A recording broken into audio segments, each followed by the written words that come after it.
Buenos días, vamos a empezar esta conferencia sobre la Laudate Deum. Empezamos con una brevísima oración en el nombre del Padre, y del Hijo, y del Espíritu Santo. Amén. Entonces, como acabo de decir, vamos a empezar esta conferencia sobre la Laudate Deum, que es un documento pontificio del año 2023, sobre el cual vamos a reflexionar, pero en un contexto más amplio, porque vamos a verlo en el cuadro del Magisterio de la Iglesia sobre el tema del ambiente y de la ecología en los últimos 60 años, sobre todo a partir del Concilio Vaticano II. El objetivo de esta conferencia es presentar las ideas de este documento, como acabo de decir, de este contexto más amplio, de modo que podamos verlo así en una especie de visión de conjunto para darnos cuenta de que no es un documento totalmente nuevo, sino que tiene detrás una reflexión de la Iglesia sobre el tema ambiental, sobre los temas ecológicos. El esquema que vamos a seguir es este. Vamos a ver los datos generales de la exhortación apostólica, después el contexto mundial en el cual se coloca el magisterio reciente, la estructura de este documento, los puntos centrales que podemos evidenciar de él y algunas conclusiones. La Laudate Deum es una exhortación apostólica, como dije antes, tiene 6 capítulos o secciones, no está claro el tipo de división que tiene, y 73 números o numerales. La fecha es escogida de un modo significativo el 4 de octubre de 2023. 4 de octubre es el día de San Francisco de Asís, que es considerado en el ámbito católico como uno de los santos que más está cercano al tema de la sensibilidad respecto al ambiente, a los animales, las plantas. Y además era el momento del inicio del Sínodo de los Obispos. Entonces fue un momento clave, y hay un tercer aspecto que es en la cercanía de una conferencia sobre el clima que se va a tener en diciembre, sobre la cual hablaré un poco más adelante. Y el Papa, desde el inicio, Papa Francisco, dice que trata de actualizar y relanzar la encíclica Laudato Si, la encíclica más importante sobre el tema ambiental, publicada en el año 2015. Han pasado entonces, desde 2015 a 2023, 8 años, y el Papa quiere volver a pensar en el tema ambiental para darle mayor empuje, porque considera, como veremos enseguida, que hay una gran emergencia y tenemos que intervenir cuanto antes para salvar el planeta. ¿El contexto mundial cuál es? Hay un problema que tenemos todos los seres humanos de cualquier época histórica, que es que vemos todo el tiempo humano desde el momento en el cual nos encontramos. Entonces el hombre medieval veía el mundo desde el mundo medieval en el cual se encontraba. El hombre moderno, a partir del Renacimiento, ve el mundo desde la perspectiva del Renacimiento. Y nosotros vemos el mundo ya con una sociedad claramente urbanizada y tecnológica.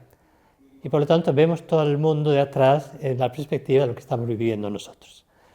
Ahora bien, hemos de recordar cómo hemos llegado hasta aquí. Y hemos llegado hasta aquí gracias a una serie de cambios. Primero, y el más importante, la revolución industrial, que ha permitido que algunos bienestares, algunas cosas técnicas, algunas comodidades sean asequibles a una gran cantidad de seres humanos. Por desgracia, no todos, porque hay muchas personas que son pobres, pero sí muchísimas personas con un rédito normal pueden tener acceso a agua caliente, pueden tener acceso a drenaje, pueden tener acceso a limpieza, pueden tener acceso a movilidad rápida y pueden tener acceso a un tratamiento sanitario bastante adecuado. Cosas que eran totalmente inimaginables hace 150 años y en muchos lugares de los países en los cuales vivimos hace 100 años. Hemos de considerar el cambio tan grande que se ha producido. Ahora bien, esto, gracias a la revolución industrial, ha tenido, como digo, grandes beneficios, pero también ha habido riesgos. En esta imagen pongo los riesgos clásicos que tocamos todavía hoy de modo bastante palpable. Primero, la contaminación atmosférica, y el segundo, la contaminación ambiental con los residuos. Aquí tenemos una imagen a la derecha de plásticos.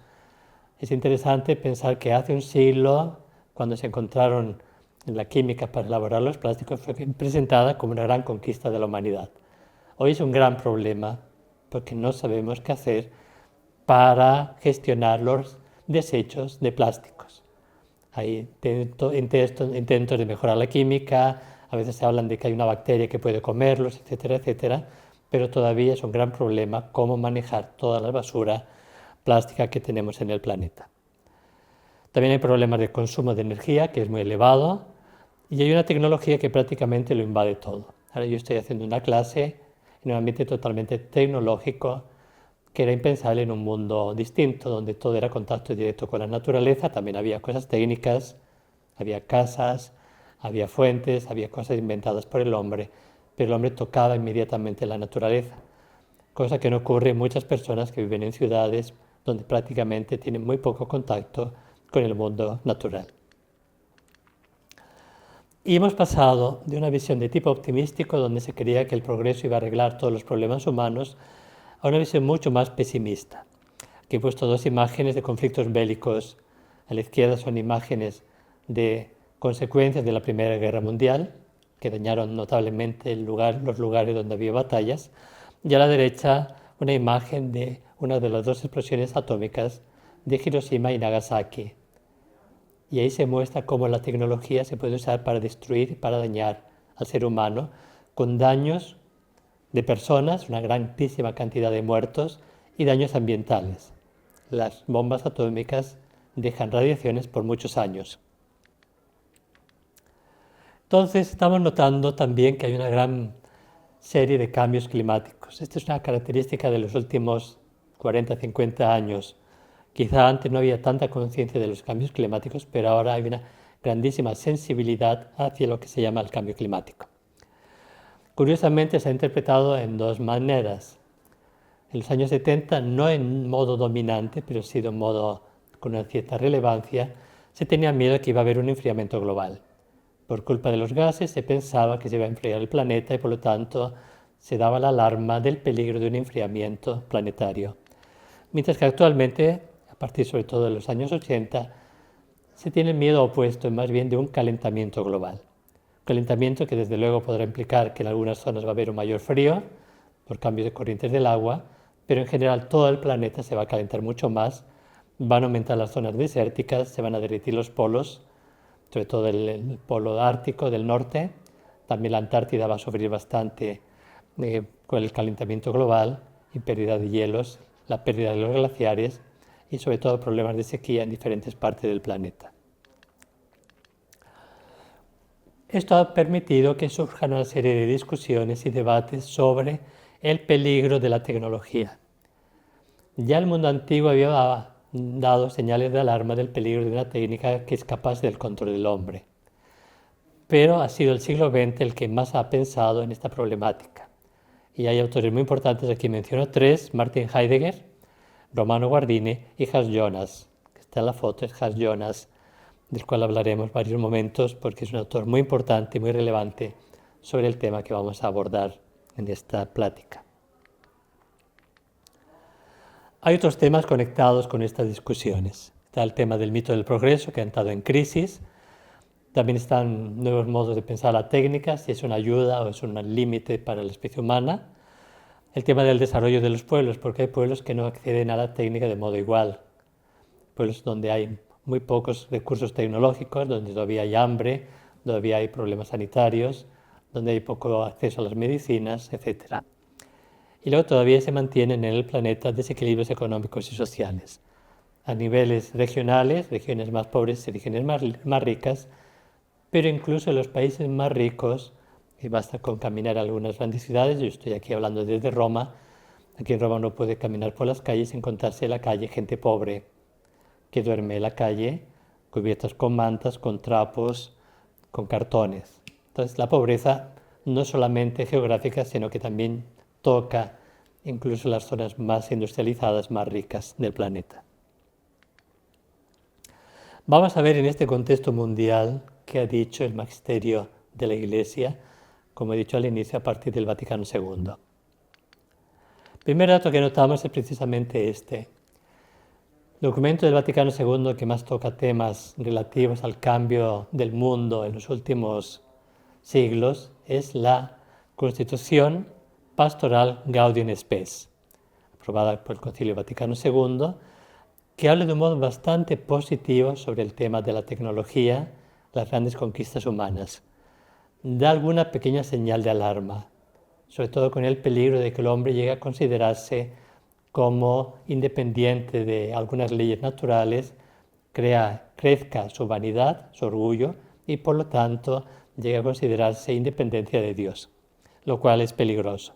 Pero no hay una alarma ambiental, no hay una alarma de falta de agua, no hay una alarma por el cambiamiento de las temperaturas. Entonces no se nota en este documento ninguna perspectiva de tipo alarmista. Con Pablo VI, en cambio, ya notamos que la Iglesia acoge estas señales culturales de alarma y de peligro. En concreto tiene la encíclica Octogesima Adveniens de 1971, que se coloca lo que llamamos el magisterio social de la Iglesia. Veremos enseguida que también la encíclica Laudato Si explícitamente se declara como parte de este magisterio de la Iglesia sobre la doctrina social. Ya que tiene un texto que creo que vale la pena leer juntos, en el número 21. Debido a una explotación inconsiderada de la naturaleza, el ser humano corre el riesgo de destruirla y de ser, a su vez, víctima de esta degradación. Entonces, esta es una clave que también sirve para entender al Papa Francisco. El hombre puede dañar a la naturaleza y dañando a la naturaleza se dañará a sí mismo. Entonces, este es el gran peligro y la gran alarma que quiere dejar la Iglesia ya desde este documento del Papa Pablo VI.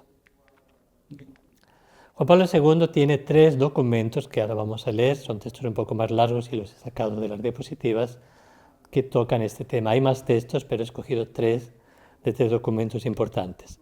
Uno es la encíclica Redemptor Hominis, que fue el primer documento publicado por Juan Pablo II el año siguiente de haber sido elegido Papa, y es considerado como su documento programático. El otro es Solicitudo Rei Socialis, que habla de doctrina social de la Iglesia explícitamente, y el otro es Centésimos Annos. Vamos a ver estos textos de un modo breve, algunas partes.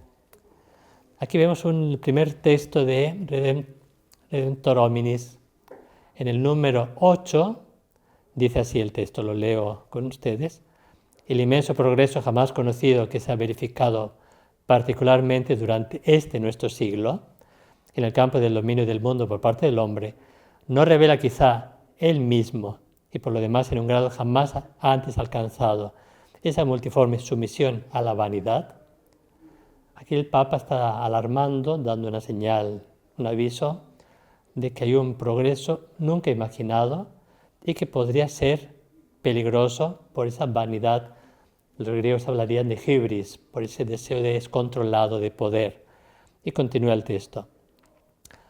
Basta recordar aquí algunos fenómenos como la amenaza de contaminación del ambiente natural en los lugares de rápida industrialización, o también los conflictos armados que estallan y se repiten continuamente, o las perspectivas de autodestrucción a través del uso de las armas atómicas, el hidrógeno, el neutrón y similares, o la falta de respeto a la vida de los no nacidos. Quería subrayar un aspecto de este texto. Fundamentalmente habla de daños de tipo más bien regional o localizado, ¿sí? Además del peligro de la guerra nuclear, que sí sería global. Vamos a ver que enseguida esta idea cambia un poco, porque más adelante el mismo Papa habla de otros peligros que ya serían no solamente a un nivel local, sino a nivel mundial, a nivel planetario. Aquí tenemos el segundo texto. Y dice así: todos sabemos que el resultado directo o indirecto de la industrialización es cada vez más la contaminación del ambiente, con graves consecuencias para la salud de la población. Entonces ya toca el tema de la contaminación ambiental y las consecuencias para las personas. Y el Papa, estoy leyendo un texto de Juan Pablo II, invita a respetar las exigencias morales. Una de estas impone sin duda límites al uso de la naturaleza visible. De nuevo, esta será una clave para entender los 2 documentos del Papa Francisco. El dominio confiado al hombre por el Creador no es un poder absoluto, ni se puede hablar de libertad de usar y abusar o de disponer de las cosas como mejor parezca. Entonces el hombre tiene que autolimitarse porque existe un peligro. Y continúa este texto, es el número 34 de la Solicitudo Rei Socialis. Nosotros ante la naturaleza estamos sometidos a leyes no solo biológicas, sino también morales, cuya transgresión no queda impune. Esto es importante entenderlo porque toda acción humana tiene consecuencias. Y las acciones humanas que tocan o que alteran el ambiente tendrán consecuencias para el ambiente que al final redundan en consecuencias para la misma vida humana y para las demás formas de vida del planeta. Y el último documento, Centésimos Annos, dice así en el número 37, es el mismo preocupante, junto con el problema del consumismo y estrictamente vinculado con él, la cuestión ecológica.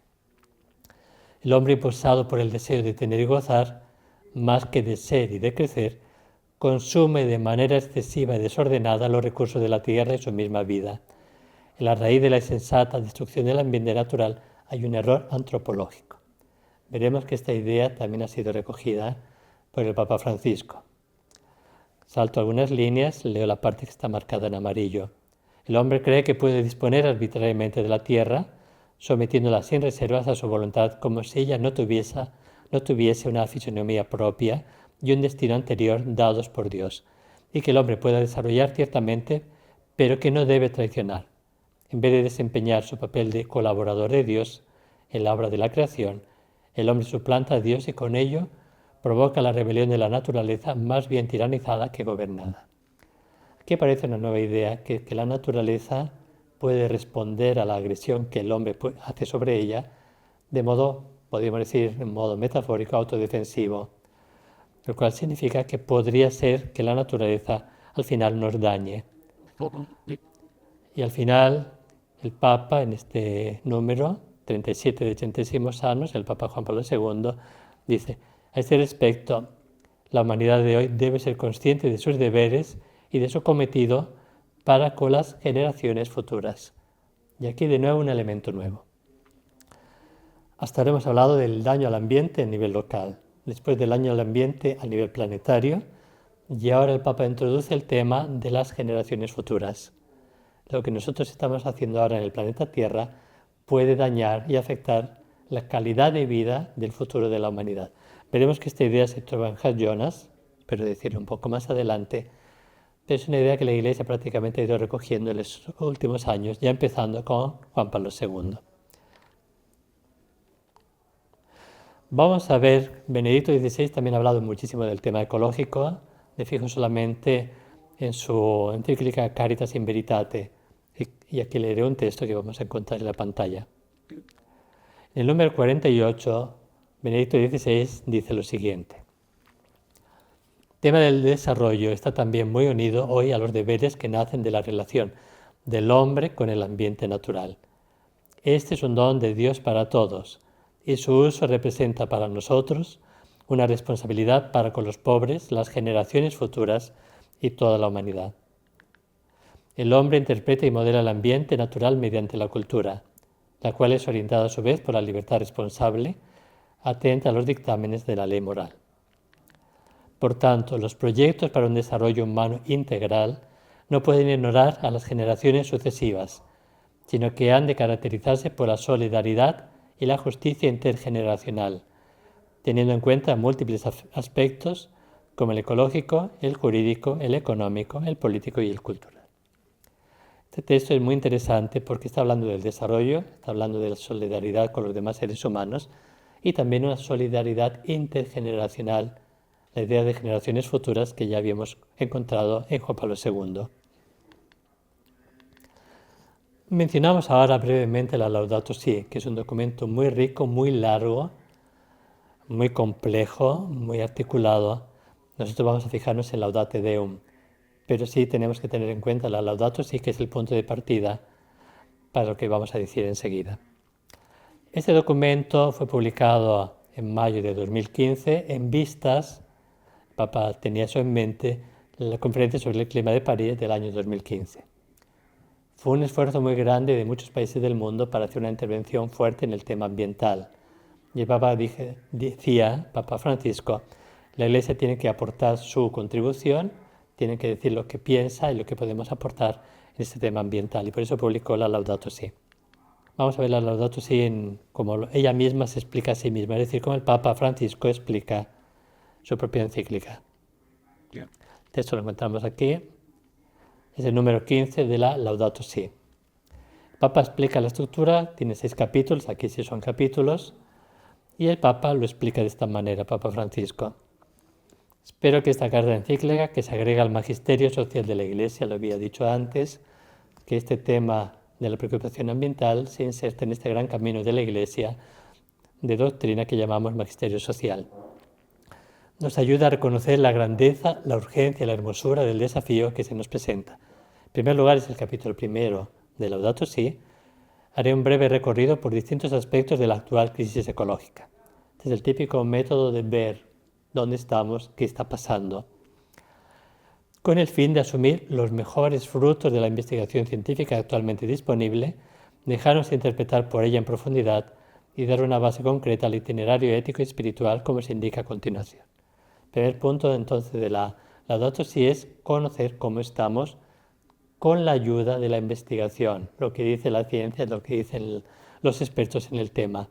Que hay un problema que veremos enseguida, y es que la ciencia experimental es siempre contingente. Hoy dominan unas teorías sobre el clima, aludí al inicio a las teorías que hablaban de un enfriamiento global, después estamos hablando de un calentamiento global. Puede ser que en el futuro se diga que los peligros o los daños que el hombre está causando al planeta sean diferentes de los que hoy pensamos. Esto depende de la provisionalidad, del carácter provisional de la ciencia, que efectivamente va cambiando sus resultados según los datos que se van recogiendo en los distintos laboratorios y centros de investigación. Segundo capítulo, que arranca del primero, del análisis, retomaré algunas razones que se desprenden de la tradición judeocristiana a fin de procurar una mayor coherencia en nuestro compromiso con el ambiente. Podríamos decir en pocas palabras, vamos a ver qué dice la fe que nace en el cristianismo, que tiene sus raíces hebraicas, sobre estos temas. Luego, capítulo 3, intentaré llegar a las raíces de la actual situación, de manera que no miremos solo los síntomas, sino también las causas más profundas, entender por qué hemos llegado a esto. Hay muchos estudios sobre por qué el mundo moderno ha llegado a estas grandes conquistas tecnológicas, a este deseo de poder, a este mito de Prometeo. El Papa afronta esto en el capítulo 3 de la Laudato Si. Así podremos proponer, capítulo 4, una ecología que entre sus distintas dimensiones incorpore el lugar peculiar del ser humano en este mundo y sus relaciones con la realidad que lo rodea. Aquí el Papa hace análisis muy interesantes sobre cómo entender el puesto del hombre en el cosmos, el lugar del hombre en el mundo. Y eso requiere una buena antropología y una buena ecología. Esto lo vemos en el capítulo 4 de la Laudato Si. A la luz de esta reflexión, quisiera avanzar en algunas líneas amplias de diálogo y de acción que involucren tanto a cada uno de nosotros como a la política internacional. Veremos que este esquema del capítulo 5 se conserva en la Laudate Deum. El Papa habla sobre todo a nivel de acciones grandes, en los estados, las regiones, la comunidad internacional. Pero también propone iniciativas y acciones a nivel micro, acciones personales. El Papa recomienda cosas muy sencillas como apagar la luz cuando no hace falta, ahorrar el uso del agua, cerrar el grifo cuando ya lo hemos usado, recoger bien la basura. Son acciones muy concretas que todos podemos realizar y que si somos muchos los que tomamos conciencia de lo que podemos hacer en estos campos, podemos dar nuestro grano de arena en ese gran trabajo que todos los hombres tenemos que hacer para salvar el planeta. Y después, en el último capítulo, pues finalmente, puesto que estoy convencido de que todo cambio necesita motivaciones y un camino educativo, propondré algunas líneas de maduración humana inspiradas en el tesoro de la experiencia espiritual cristiana. Entonces, vuelvo al tema de las motivaciones, que veremos que se repite en la exhortación Laudate Deum. Hasta aquí hemos presentado el magisterio católico sobre estos temas del Vaticano II hasta la encíclica Laudato Si del Papa Francisco. Ahora vamos a fijarnos en la estructura de la Laudate Deum. La he presentado al inicio, es un documento de 2023, 4 de octubre, en vistas, ahora lo voy a recordar, a la Conferencia del Clima de Dubái. La estructura es la siguiente. Tiene una primera sección que habla de nuevo de la situación, la crisis climática global, que es un punto que algunos lectores pueden encontrar una dificultad muy grande, porque habla de muchísimos datos, de muchísimas estadísticas, que como dije hace un momento, son siempre contingentes, son siempre provisionales. Hoy la ciencia considera que la temperatura está aumentando tanto, quizá mañana con nuevos instrumentos diga no aumentó tanto, aumentó un poco menos o aumentó un poco más. Entonces hay que tener en cuenta que estos datos contingentes pueden llevarnos a consecuencias o a conclusiones equivocadas, porque si el dato es equivocado o el dato es corregido, la conclusión cambiará. El Papa considera que hay una crisis que ya está aceptada por la comunidad científica, pero siempre encontraremos, y en el mismo documento lo reconoce, algunas voces discordantes, algunas personas que no están tan convencidas, primero, de la gravedad de la situación y segundo, no están convencidas de que el hombre sea el culpable de lo que está pasando ahora. Son puntos, como digo, que dependen de datos científicos. Y aquí un documento, aunque sea firmado por el Papa, no es magisterio en cuanto a los datos científicos. Los datos científicos se mueven en el ámbito de la ciencia y, por lo tanto, son valorados según lo que va diciendo la ciencia en cada momento. Segundo punto, segunda sección, analiza el paradigma tecnocrático. Es decir, esa mentalidad que habíamos visto en Laudato Si y que habíamos visto también en Juan Pablo II, criticada por Juan Pablo II, de esa pretensión del hombre de controlarlo todo con la tecnología, olvidando que dependemos de la naturaleza, de que somos también parte del mundo. Entonces, este es un paradigma peligroso que podría llevarnos a un mito de creer que podemos recrear a la humanidad, que podemos hablar del transhumanismo, que también el Papa Francisco ha denunciado en los últimos años, y que es un peligro de creer que no dependemos totalmente del planeta porque podemos ya recrearlo todo. Después analiza, es una cosa muy coyuntural, cómo la comunidad internacional no ha sido capaz de llegar a decisiones válidas y eficaces para afrontar el problema. Papa que analiza una serie de dificultades, de discusiones para algunos tratados internacionales. Todos los países tienen que firmar, o al menos un porcentaje muy alto de países. Esto crea muchas tensiones políticas. Hay países que no consiguen firmar un documento porque contarían en su interior una gran oposición en la población o en grupos económicos. Entonces todo eso crea una serie de problemáticas que impide llegar a acuerdos implementados que se pueden aplicar a nivel mundial. El Papa insiste continuamente, estamos en un punto de no retorno. O actuamos ahora o vamos a pagar por años y años, él ya habla en algún momento por cientos de años, los daños que estamos causando ahora al planeta. Después alude al tema de las conferencias sobre el clima. Recuerdo que Laudato Si se publicó en vista de la conferencia de París, u otras conferencias intermedias que menciona el Papa, pero ve que los resultados han sido pobres todavía y no llegamos a acuerdos totales.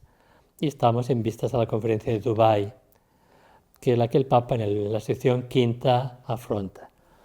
Algunos recordarán que el Papa Francisco deseaba participar en esta conferencia, al final por motivos de salud no pudo acceder ahí, envió un mensaje a los participantes de esta conferencia que se tuvo al final del año 2023 en Dubái, pero él quería fuertemente dar un impulso, un empujón a la comunidad internacional para intervenir.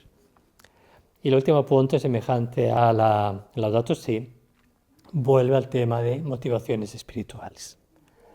Porque no es fácil intervenir en el tema ambiental, porque hay resistencias, porque tenemos miedo a que algunas intervenciones fuertes nos van a empobrecer, nos van a frenar el desarrollo mundial, no la van a pagar más los pobres que los ricos. Entonces aquí el Papa dice, no, hay que ver motivaciones espirituales para decirnos y ayudarnos a comprender de que vale la pena el esfuerzo por el bien de la humanidad. Vamos ahora a explicar algunas ideas de este documento. Aquí son 6 puntos del esquema. Ahora quiero fijarme en algunos aspectos particulares. Primer punto, y el más fuerte de Laudato Si y Laudate Deum, es insistir en que existe una emergencia climática. Están subiendo las temperaturas, están subiendo más rápido de lo previsto, van a subir los niveles del mar, aumenta la desertificación, aumentan las catástrofes climáticas y inundaciones, sequías. Millones de personas están sufriendo por estas situaciones y por lo tanto es urgente actuar. Y aquí vuelvo a decir una cosa que aludí al inicio. Curiosamente no se cita nunca, ni en la Laudato Si, ni en la Laudate Deum, a Hans Jonas, que he traído el libro de Hans Jonas, el famoso libro del principio de responsabilidad, que es un libro clásico de esta crítica filosófica a los problemas tecnológicos. y algunos analistas se sorprenden de que por qué el Papa Francisco no lo ha citado. Habríamos que preguntarle al Papa por qué no lo citó. Recientemente, promovido por un grupo de jesuitas en Hispanoamérica, se ha publicado un libro sobre Laudato Si y Laudate Deum, y un capítulo explícitamente alude a Has Jonas en relación con estos dos documentos papales. Pero no sé por qué, a mí me causa un poco de curiosidad saber por qué el Papa no ha citado a este autor, que muchas ideas que leímos en estos dos documentos se encuentran ya en Has Jonas, estamos hablando del libro de los años 70 del siglo pasado. El segundo punto, ya aludí a él, es el uso de datos científicos. Y aquí hay una especie como de doble problemática. La primera es que el Papa Francisco intenta responder a lo que llamaríamos negacionistas. Se da cuenta de que hay grupos de personas, algunos con gran poder, insisten en que no es tan grave la situación, de que no hemos de limitar el desarrollo porque sí es importante seguir creciendo económicamente, de que hay una especie de peligro de que con las medidas que tomemos sobre el clima al final nos hagamos más daños que beneficios. Papa en poco responde a esto. Pero estamos hablando en ámbito científico. Y de nuevo, los datos científicos se evalúan científicamente. A la Iglesia no le toca hablar de temas científicos. Al máximo puede decir, hoy la ciencia dice esto, mañana quizá cambie de perspectiva. Lo que sí puede hacer la Iglesia y hace el Papa Francisco es decir, tal como están los datos de hoy día, y considerando que la comunidad científica no nos está mintiendo, son dos suposiciones claramente contingentes, pero que el Papa asume como más o menos aceptables, tenemos que asumir la responsabilidad de intervenir. Porque si no llegaremos a un punto de no retorno, un punto en el cual los daños serán irreversibles. Y aquí el Papa dice una cosa que puede parecer curiosa, pero tiene su validez, en mi opinión. Muchos dicen que no hay que intervenir porque los daños económicos serían muy grandes. Pero el Papa dice, atención, que por querer evitar tantos daños económicos, si los daños siguen creciendo, al final tendremos que invertir muchísimo más con un mayor costo económico que el costo económico que podríamos hacer ahora. Entonces es mejor ahora sacrificarnos quizá mucho, pero para evitar en el futuro tener que hacer sacrificios enormes porque los cambios serían realmente terribles, con exigencias de decisiones drásticas mucho más duras que las que podremos tomar ahora. Como dije, el Papa intenta responder a los objetores, a los negacionistas. Quizás esta parte del documento también puede crear perplejidades, porque creo que es bueno una apertura mental hacia quienes tienen dificultades a cierto tipo de teorías o de propuestas. Quizá más que denigrarlos, o más que decir que son insensatos, o más que decir que están cerrando los ojos a la realidad, podemos intentar descubrir los motivos de estas personas y sacar lo bueno que pueden tener. Yo creo que este sería un aspecto interesante cuando tenemos discusiones en temas tan delicados. Sí creo que es muy positivo, y lo había ya dicho en sus raíces del Concilio Vaticano II, y de modo más claro el Papa Juan Pablo II y el Papa Benedicto XVI, que la raíz del problema que estamos viviendo es una visión tecnocrática y la ambición de poder, y volvemos a la noción griega de hybris, ese deseo de tener más y más y más, que al final nos está dañando. Y entonces nos ocurre como Prometeo, el mito de Prometeo se puede interpretar de muchas maneras, pero con el deseo de conseguir mayores conquistas técnicas de poder de movimiento, al final nos dañamos, quemamos las alas y sucumbimos. Entonces creo que sí, esto es importante entenderlo, porque sí, este análisis es bastante válido y muestra un peligro que tenemos la especie humana. Aquí añado una idea que quería haber dicho al inicio. El Papa Francisco varias veces ha declarado que él nunca estaba tan preocupado por este tema ambiental.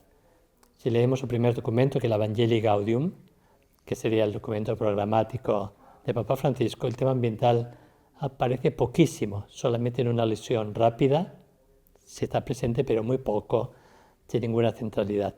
Y el Papa Francisco ha dicho que, escuchando y viendo y analizando la situación del mundo, ha tomado conciencia de la importancia de este tema y por eso se ha lanzado casi una cruzada para ayudar a la humanidad a tomar conciencia de la situación y a intervenir de modo urgente. Eso explica los dos documentos, la Laudato Si y la Laudate Deum. Volvemos de nuevo a los contenidos de este documento. el Papa habla de los niveles de solución, que son a nivel internacional, a nivel grupal. Aquí es interesante porque no sé ahora, no recuerdo exactamente si cambió la perspectiva de Laudato Si. Quizá Laudato Si creía mucho más en una comunidad internacional, en decisiones globales, mientras que Laudato Deum propone más bien decisiones regionales, que son más fáciles de adoptar. Es más fácil, es un grupo de países de una región, América, hemisferio norte, hemisferio sur, sudeste asiático, tener reuniones más bien de tipo regional, regiones grandes, casi continentales, donde es más fácil que los países tomen acuerdos que así converjan en un camino que podríamos decir ya global. Luego habla de los temas grupales, asociaciones. Es muy optimista con los grupos no gobernativos, las ONGs. Cree que tienen una gran relevancia, que pueden intervenir, crear conciencia pública y ayudar a la gente a tomar decisiones importantes. Y vuelvo al tema de lo personal, que aludí hablando de la encíclica Laudato Si. Vuelvo a hablar de que esas acciones pequeñas que hacemos, de recoger un papel, de separar bien la basura, etcétera, tienen su contribución a nivel macroscópico. Y por último, da una visión cristiana de todo esto. El Papa en Laudato Si critica fuertemente una visión de tipo, no sé cómo decirlo, pagano, en el cual el planeta es lo más importante y el hombre es menos importante. Esto es un error. Como es también un error considerar que el hombre es independiente del planeta. Entonces el Papa un poco lucha con estos dos extremos y defiende la visión cristiana, que es el hombre integrado en el planeta, colaborador con Dios en el designio de llevar adelante la humanidad, incluso todo el planeta, con las demás formas de vida que tenemos en la Tierra. Bien, para concluir estos últimos 2 o 3 minutos que tengo a disposición, creo que sí es importante hablar del tema del ambiente. Nos interesa que el planeta esté limpio, nos interesa que el clima vaya bien. Si el hombre influye en esto, tenemos que tomar nuestras decisiones y asumir nuestras responsabilidades. Después, hemos de identificar los valores que están en juego. El Papa los hace, son valores antropológicos, valores de tipo ambiental. Hemos de redescubrir la ley natural en una perspectiva comprensible para el mundo de hoy, pero sí está en juego la supervivencia. Y luego también las relaciones nuestras con las generaciones futuras, que es un tema que también aparece en Hans Jonas. Y luego hemos de reconocer los errores ideológicos que hay que superar, el mito del progreso, el deseo del disfrute excesivo, disfrutar hoy dañando a la humanidad futura, y esta ambición de poder. Y hemos de promover conciencia en quienes pueden intervenir, y todos, también en lo pequeño, podemos hacer algo. Sí. Termino con esta imagen. El Papa Francisco alaba en diversos momentos, estoy pensando en otra exhortación apostólica, querida Amazonia, pero también ha habido otras intervenciones papales, donde recuerda cómo hay pueblos que conviven muy bien con el mundo natural, con el entorno. Alude a las tribus de la Amazonia y a otros lugares del planeta donde hay esta sinergia del campesino con el bosque, con los prados, con los animales, y cree que es posible que la humanidad, en un nivel tecnológico que obviamente no se trata de volver a este modelo de vida, la humanidad puede tomar decisiones que nos permitan coexistir, convivir con el planeta, gracias al cual nosotros vivimos y estamos en este mundo, que está en nuestras manos, que depende de nosotros y ante el cual tenemos que tomar decisiones importantes. Pues les doy muchas gracias por la atención a esta conferencia. Sé que habría muchos más puntos que abordar, pero creemos que así tenemos una iniciación a los documentos papales, sobre todo a la Laudato Deum, a la cual invito a leer y que creo que ayudará bastante a comprender que hay un tema importante que la Iglesia y el mundo tienen que afrontar y sobre el cual podemos tomar cada uno de nosotros nuestras propias responsabilidades. Muchísimas gracias.